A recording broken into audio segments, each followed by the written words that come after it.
Yes। जैसा कि आप लोगों को मालूम है कि पैन को आधार से लिंक करने की लास्ट डेट थी 30 June 2023।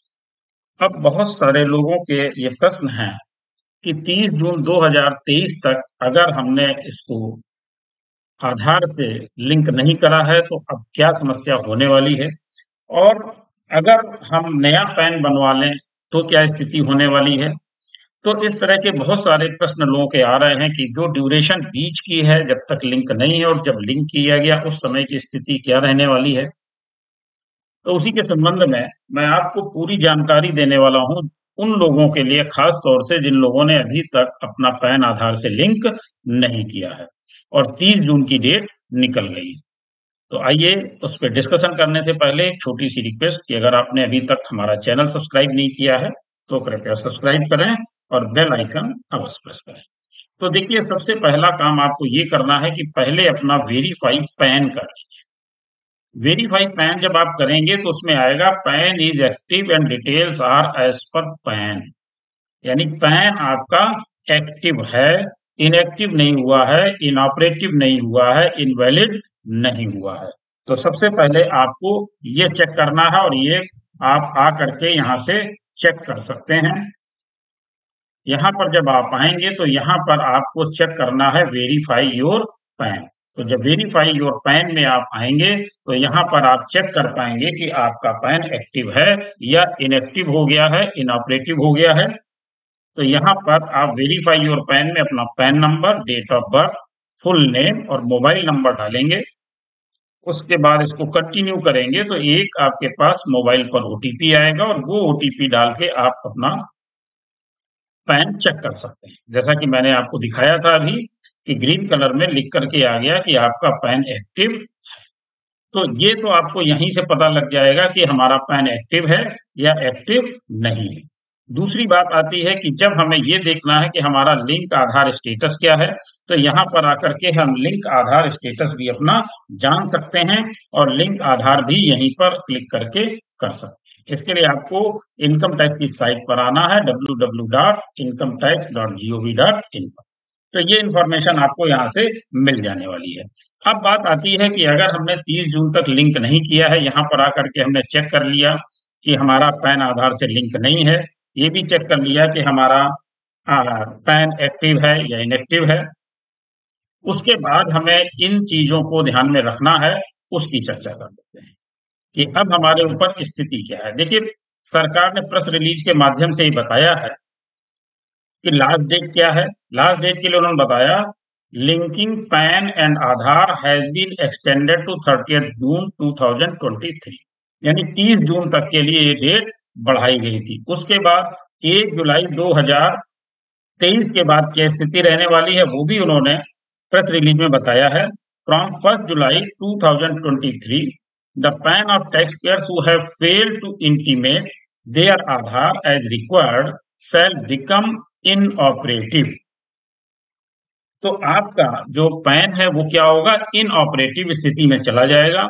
And the consequences during the period that PAN remains inoperative will be as follows.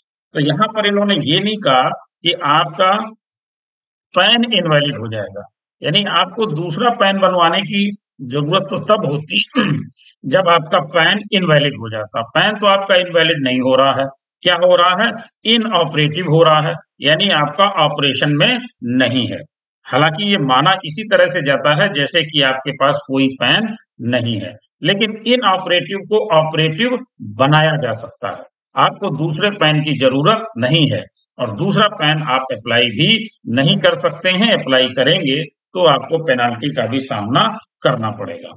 तो लिहाजा आपको उसकी जरूरत भी नहीं है, केवल आपका ये पैन इनऑपरेटिव हो रहा है और इसको आप ऑपरेटिव कर सकते हैं। कैसे कर सकते हैं ये भी मैं बताने वाला हूं, और जिस ड्यूरेशन में ये इनऑपरेटिव रहेगा उस ड्यूरेशन में आपको कौन कौन सी दिक्कतें रहेंगी वो भी बताएं। अब इन्होंने बताया no refund shall be made against such PANs. अगर इस पैन के अगेंस्ट कोई रिफंड होना है तो वो रुक जाएगा, नहीं मिलेगा। Interest shall not be payable on such refund for the period during which pan remains inoperative.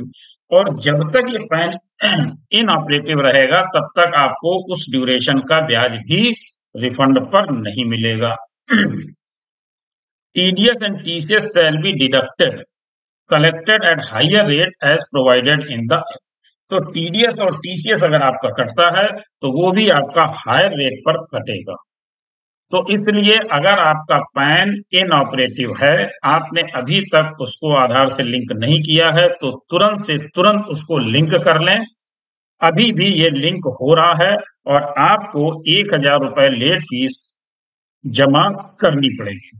अब जब हम इसको इनऑपरेटिव हो जाएगा तो ऑपरेटिव कितने दिन में होगा, ये भी आपको ध्यान रखना जरूरी है, क्योंकि अभी तक 30 जून के पहले आप लेट फीस जमा करके उसको आधार से लिंक कर ले रहे थे, कोई भी कॉन्सिक्वेंसेस उस समय तक खड़े नहीं हो रहे थे।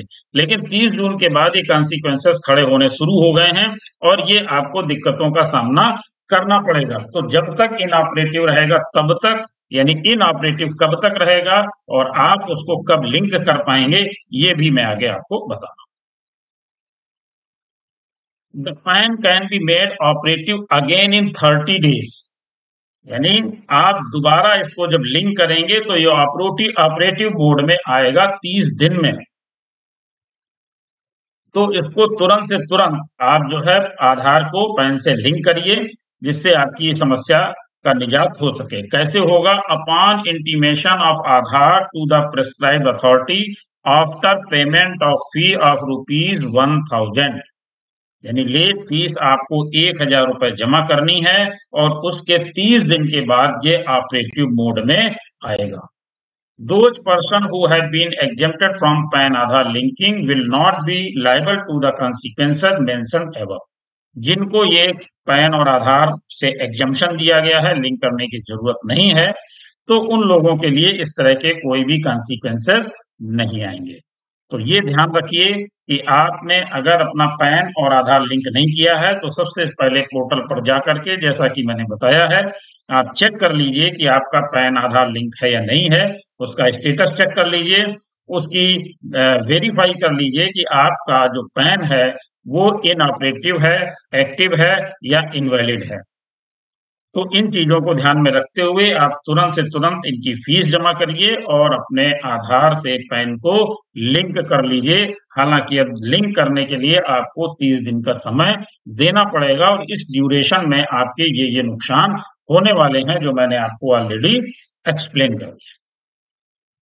तो मेरा ख्याल है इससे आपको काफी फायदा होगा। काफी लोगों ने इस तरह के प्रश्न पूछे थे, इसलिए मुझे ये वीडियो बनाने की आवश्यकता पड़ी। आपसे एक बार फिर से रिक्वेस्ट कि अगर आपने अभी तक चैनल सब्सक्राइब नहीं किया है तो जरूर सब्सक्राइब कर लें, जिससे हमारे अपलोड होने वाले वीडियो आपको जल्दी से जल्दी मिल सके। Thank you.